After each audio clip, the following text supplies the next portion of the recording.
Support for Connecticut East This week comes from Newport Mansions, now offering a limited guide-led experience of the third floor of the Breakers Mansion. Never before seen private bedrooms, bathrooms and recreational spaces used by the Vanderbilt family and household staff for more than a century. Tickets and information at newportmansions.org. Alliance for Living, the only HIV/AIDS service organisation and resource centre in southeastern Connecticut. It also deals with homelessness and assists people dealing with substance use disorder. Learn more, including working with us, at allianceforliving.org. SCAD, the Southeastern Council on Alcoholism and Drug Dependence, is offering a $3,500 sign-on bonus for licensed clinicians. Go to licensedclinicians.org to learn more. That's licensedclinicians.org. And Connecticut Council on Problem Gambling, here to help individuals and families affected by gambling-related harm. Call 1-888-789-7777 or visit our website at ccpg.org. They generate around half the electricity we use in Connecticut each year. We're talking about the two nuclear reactors at Millstone Power Plant in Waterford and what the future for nuclear power in the state looks like. Plus, we take a look at other stories making the headlines from around the region. This is Connecticut East This Week.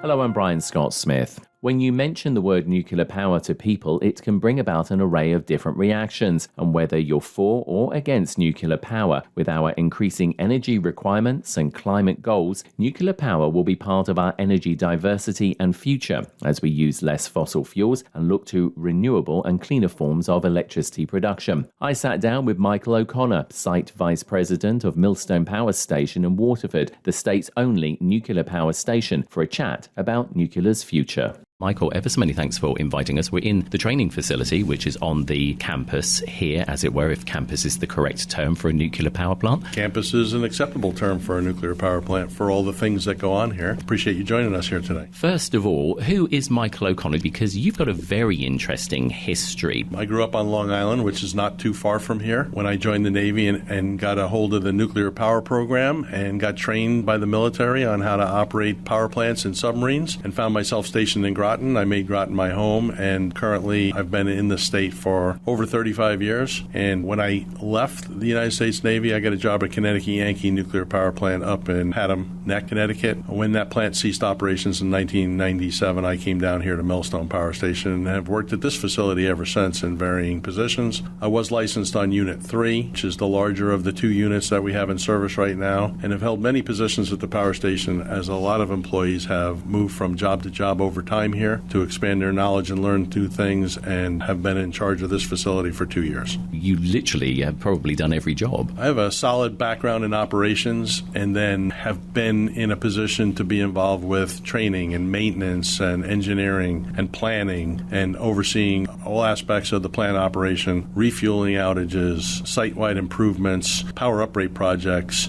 and day-to-day operations of the facility. What is people's attitudes towards nuclear power these days? Well, I've seen a shift over time. I've seen periods of time where nobody wanted it or nobody understood it or people were afraid of it. And I think there's been more of an effort lately. We generate power from a clean energy source. We emit no carbon emissions. So that's helpful to where we want to go as a country. Because it's an option, people are looking more diligently at how does it work? How safe is it? Why is it safe? How can we say that? And what happens to our plants at the end of life, or the fuel at the end of its fuel cycle? So I think there's some learning going on by the country and more of an acceptance of using this as where we want to go. Millstone, as I understand it, Millstone 1, which is no longer in operation, but I believe started operation back in 1970, and there's Millstone 2 and Millstone 3. Those are still both in operation. Why did Millstone 1 close down, and Why has it never been put back into service? So if you look at plant operations in the late 90s, there was some efforts by the staff here at Millstone to make sure that everything was in compliance with its design and licensing basis, and to do that required that the plants be shut down. There were some safety concerns brought up in the 90s in which the NRC wanted us to do that work. And so with all 4 units shut down and a lot of effort being made to make sure we got the restart of units 2 and 3 right, the resources were spent on units 2 and 3. And at the time, I suppose the power wasn't as highly needed as it is today, and operations at Connecticut Yankee Unit 1 were ceased to support the restart of units 2 and 3. So,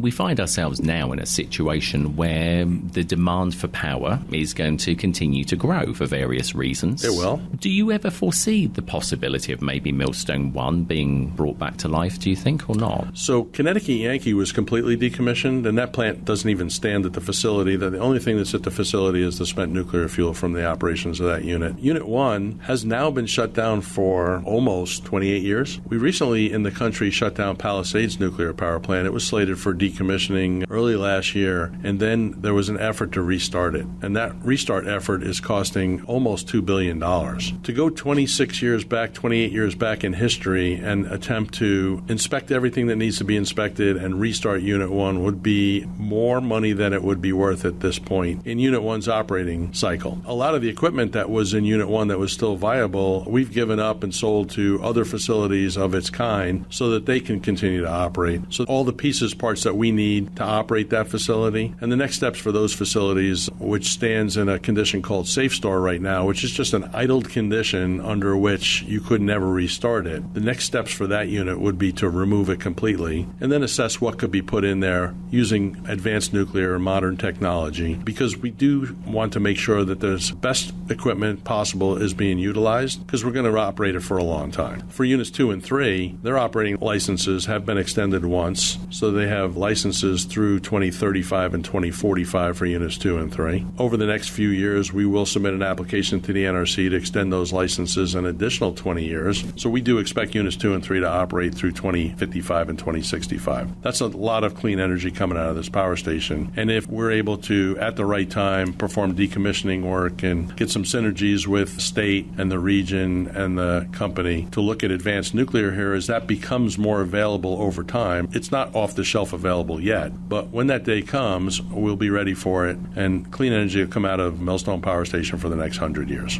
One of the other things that people may not realize as well about Millstone is you generate a lot of power. In fact, probably around about half of what Connecticut uses. Not necessarily on a daily basis, but, what we use on an annual basis. Yeah, I think annually Connecticut uses about 32 million megawatts of power, and we make 17 million megawatt hours of power every year. So that's where the approximate 50% comes from. Are people surprised that Millstone creates that much energy? People know what they need for their houses. I was interested in how electric vehicles work. I bought one myself, and plugging my car into my home raised my electric demand by 50%. So I had a $200 a month electric bill at Basra Light and Power. When I plugged in my car, I had a $300 a month electric bill. Now, if every household bought 2 cars and plugged them in, that would double everybody's home electrical usage. It is more cost effective than gas. I don't know if you factor the price of the electric vehicle into it, but all vehicles are pretty expensive these days. But we power almost 2 million homes, but I guess we'd power almost 1 million homes if they all had electric vehicles. There has been a lot of press fairly recently about the potential for a data center to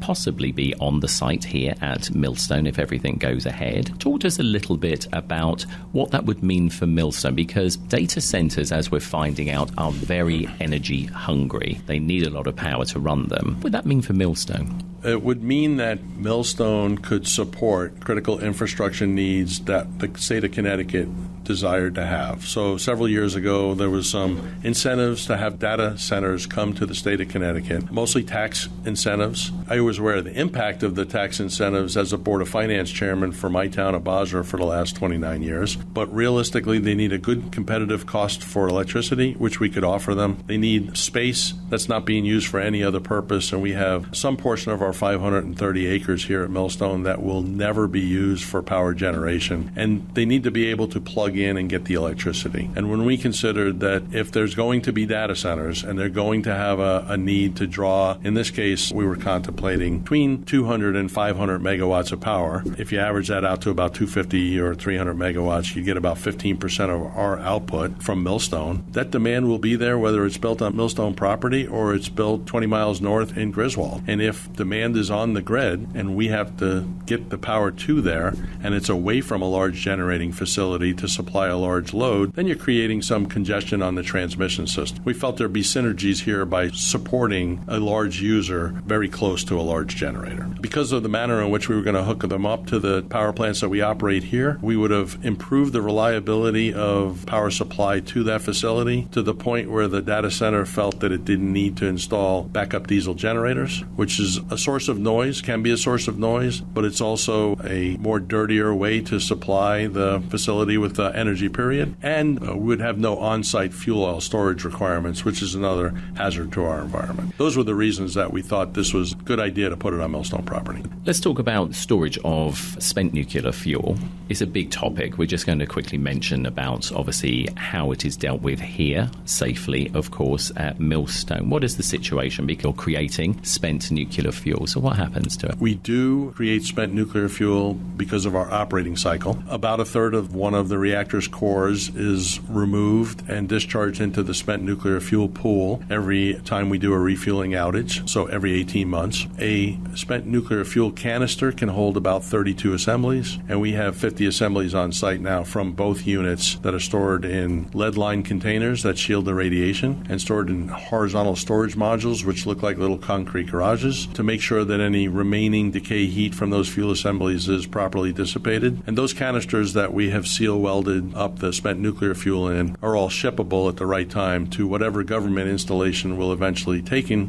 The original plan was for the federal government to take all the spent nuclear fuel from all the operating reactors in the country, and they have not yet found the solution to that. So we have found on-site storage solutions to that is safe and manageable, and we're going to continue to add to that for the life of the plants. We have plenty of space to do that. I would love to have the space back for other purposes, and all of the spent nuclear fuel from our operations here at Millstone is stored on site. It's either in the spent nuclear fuel pools at each station, or it's in dry cask storage on our storage pad in the horizontal storage modules. And what's the lifespan of that? Because, I mean, this is another thing that people think about when they think about nuclear. It's like, oh, it lasts forever, and it does have a long lifespan. It's not so much about lifespan as it is about half-life from the decaying radioactive products that are inside of the fuel rods that are inside of these storage casks. And when you talk about half-lives, 5 half-lives later, you can pretty much not detect any radiation. But the half-life of uranium is so long that is many, many years from now. And so that's why it has to be put in a place where it won't be disturbed. Or, as other countries do, somebody may eventually figure out how to reprocess that, take the remaining parts of the fuel that still can produce energy and reconstitute that into another product and then discharge a smaller waste volume. My hope would be that we figure out where in the country all of that is stored, and then next to that storage location, somebody builds a reprocessing facility and has access to be able to reconstitute our spent nuclear waste into more energy for us. Talk to us about where nuclear sits currently with, now, you call yourselves clean energy. We have to be very specific about that. It is clean energy. It is not renewable energy, because that is something very different. Now, when we talk about renewables, we're talking about solar, or this is currently what is termed as renewable solar and offshore wind. Where does nuclear sit with all of that? Because there can be no one point of failure when it comes to the electricity of any country. So everybody needs to be working in together. So where does nuclear sit with all of this other stuff? Well, we do need a balanced approach.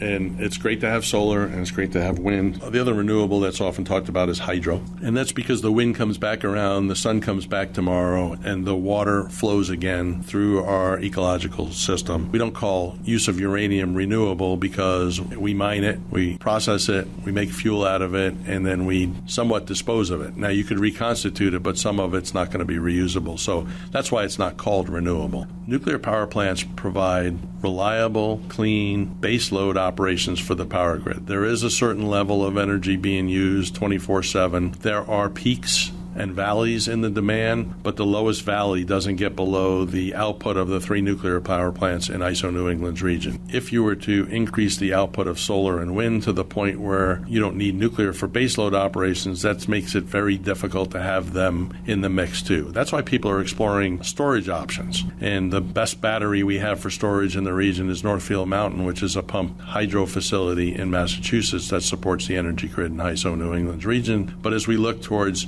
peak sunlight areas in the afternoon, and what do we do with the excess power during the day so that we can use it on a cold winter's night, then you're looking for other forms of storage to balance out the mix and make everything really work together. Because, I think that's something that people perhaps don't necessarily recognize about, and I'm not just attacking offshore wind here, but the wind is variable and it will produce a certain amount, and, if it becomes optimal, that's great, but then if the wind really drops, then it's not producing, and then other things have to kick in. Yeah, I didn't take your question as attacking, but wind is variable, just like solar is variable, and the problem statement would be, how do you make all of our energy sources work together, not only around the clock, but around the year, because there's variables as you go through seasonality for the availability of hydro water, for the intensity of the sun's rays in different seasons, and for the strength of the wind. And it's more consistent in the ocean where they're citing the offshore wind, which is why that's a viable part of the equation. But our job is to solve these problems, work together,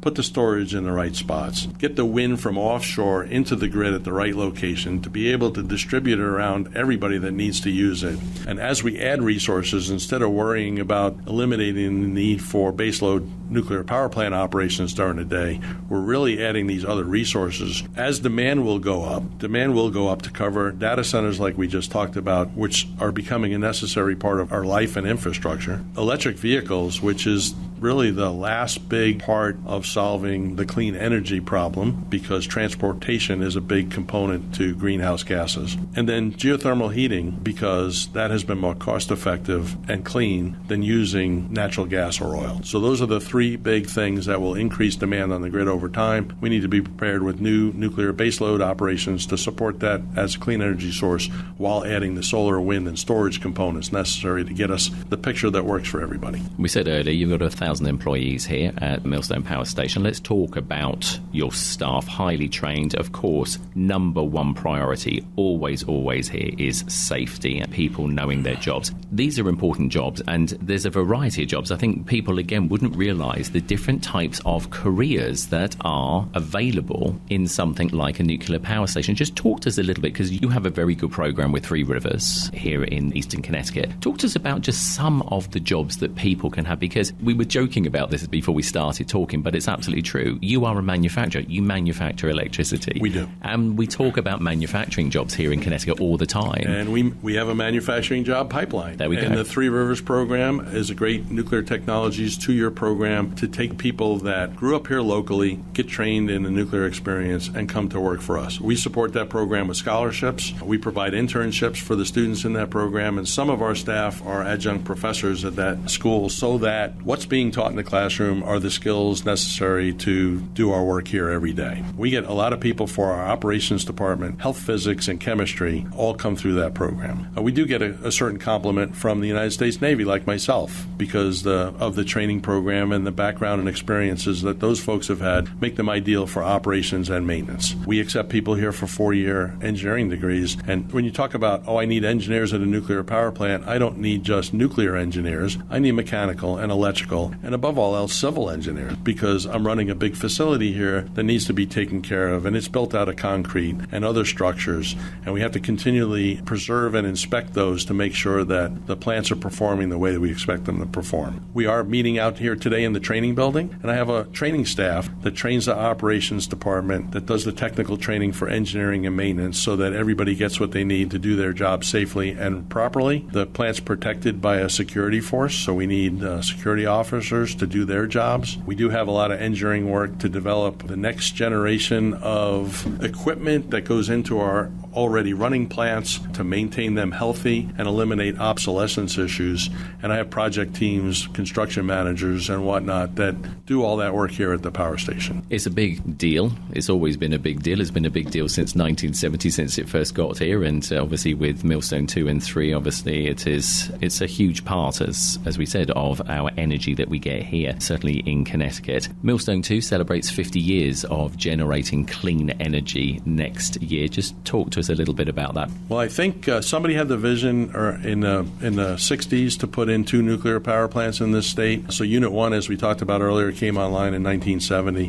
By 1975, Unit 2 was in commercial operation and has been making power pretty consistently ever since. It's a little bit smaller than Unit 3, so it's not half the output, but the reliability of the plant increases over time. There's always opportunities to renew that equipment, which we have invested in. The plant can be counted on through all seasons, all types of weather events to make sure that we have clean energy on the grid. To have it go for 50 years, to have several of its operating cycle be continuous for the entire 18 months between refueling outages is a testament to the employees that monitor the plant and do the maintenance work and operate the facility so that we get that result. If you think of other manufacturing lines like packaging food, I would challenge a food packaging plant to run its assembly line for 18 months straight without a shutdown. But we've been able to do that here at Millstone. Final thoughts, Michael, as you continue to oversee, along with the rest of your team and your staff, one of only 2 nuclear power stations here in New England. What does it mean to you to be in charge of this site and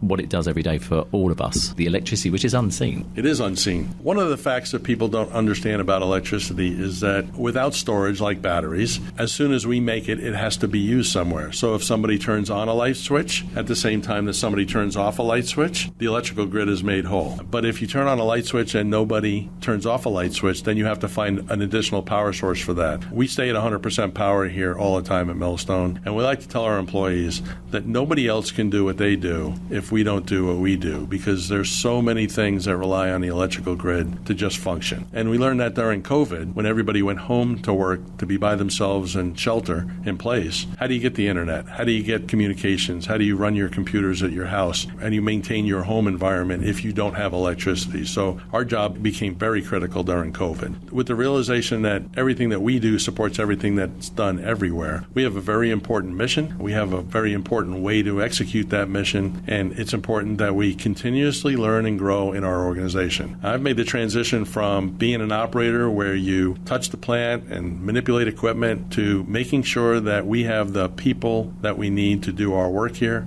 that those people have what they need to do their job safely and reliably. And that's the joy I get out of work right now, is making sure that we're properly staffed and that the communities are taken care of and that Millstone has a plan to continue to operate. Well, Michael O'Connor, Site Vice President of Millstone Power Station, it's been absolutely great talking to you. Thank you for taking time out of your day, and obviously we're grateful to you and obviously the entire team of people here for keeping the lights on every day of the week and, as you say, making sure that we can use our computers and everything else. And thanks for being on the podcast. Thank you.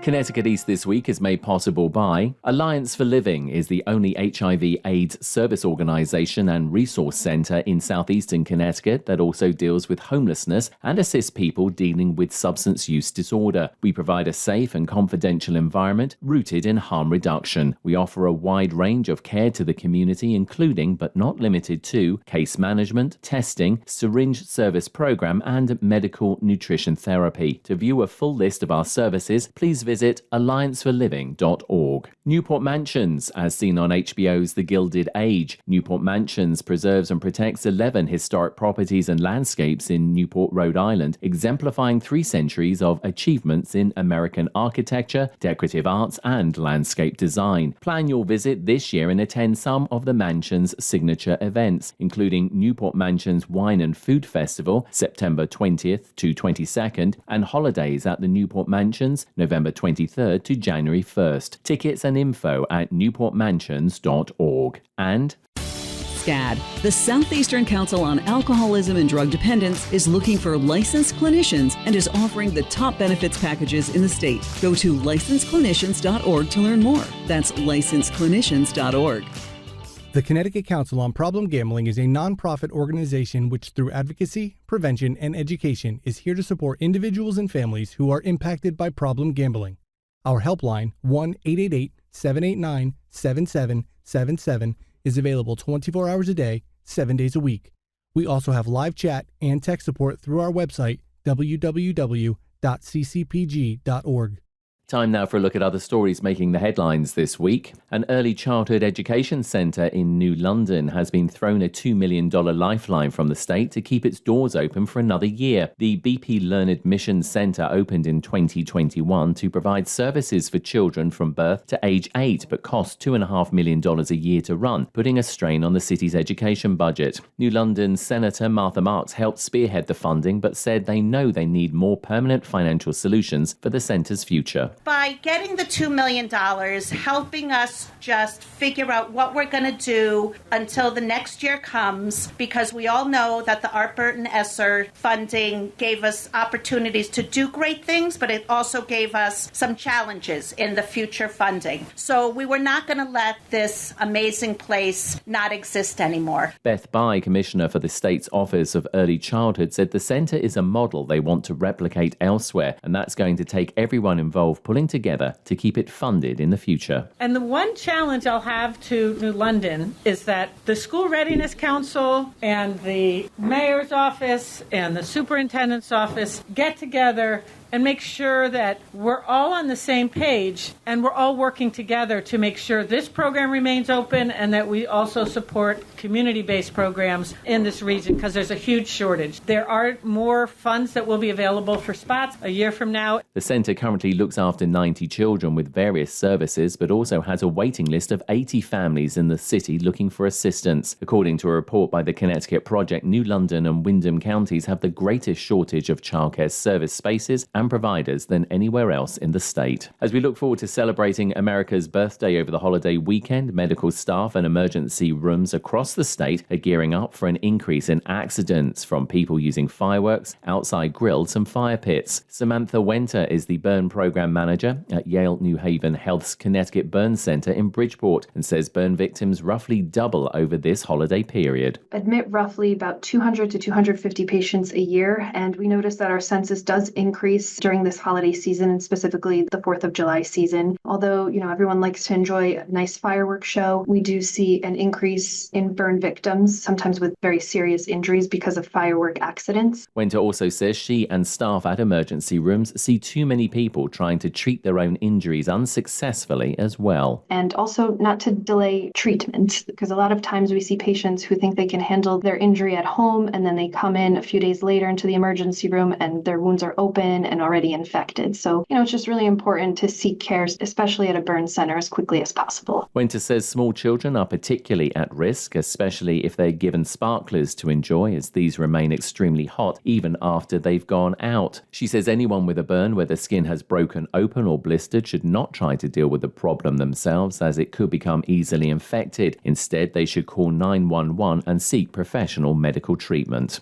And a new $15 million boat hall has begun construction at the Mystic Seaport Museum in Mystic. The museum is converting 32,000 square foot of their historic Rossi Mill to allow them to display around 200 boats and watercraft spanning over 182 years. Peter Roos is the new boat hall curator and says it will be spectacular. It's really going to transform how we show the collections. These collections are amazing. They've been put together over the course of about 90 years. It is the largest collection of small watercraft anywhere in the country, and they've never really been on view. And yet our stories that we tell here are so bound up in all of these boats. It will be amazing to have them all on view and for the public to get to see them for the first time. Watercraft will range from an indigenous dugout canoe to more modern vessels used by U.S. presidents to a fishing boat used by Cuban refugees to escape to Florida back in 1994. Roos says it will be an opportunity to not just see the boats, but learn more about their unique stories. I really hope that we convey the stories of the people who built them and the people who used them, the fishermen who used them, the people who enjoyed using them, the people who used them for survival and adventure and were rescued by these boats, as well as just the simple fun of going out on a beautiful day like today in a boat and enjoying the surroundings. The new Wells Boat Hall is scheduled to open to the public in the fall of 2025.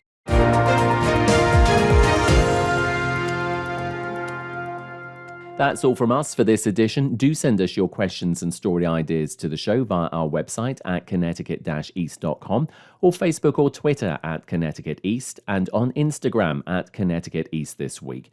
And you can listen to the show again on our social platforms, on demand, and by asking your smart speaker to play Connecticut East This Week podcast. And please like, follow, and share on your social media too. I'm Brian Scott Smith. Thank you for listening.